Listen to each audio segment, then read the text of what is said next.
রাসূলুল্লাহ সাল্লাল্লাহু আলাইহি সাল্লামকে জিজ্ঞেস করছে সাহাবী, ইয়া রাসূলুল্লাহ, আমি কার সাথে চলবো? তো বলছে, মান যাক্কারাকুম বিল্লাহি রুয়াতুহু, যাকে দেখলে আল্লাহর কথা মনে পড়ে। ওয়া যাদা ফি ইলমিকুম মানতিকুহু, যার কথা শুনলে ইলম বাড়ে, জ্ঞান বাড়ে।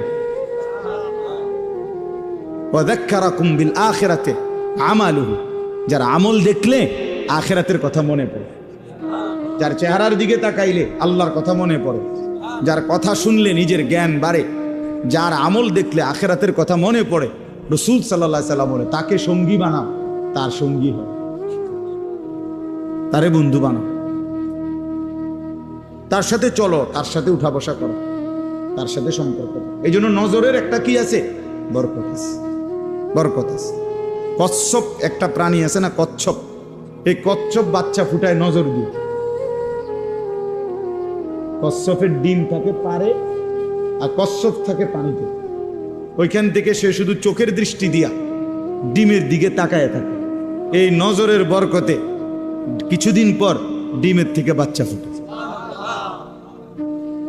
হ্যাঁ, এজন্য নজর বদলায়।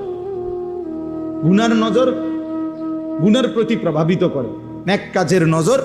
আল্লাহর ঘর দেখলে, কাবা শরীফ, মালিকের ঘর দেখলে চোখে পড়লেই কলিজা ছিঁড়ে যায়।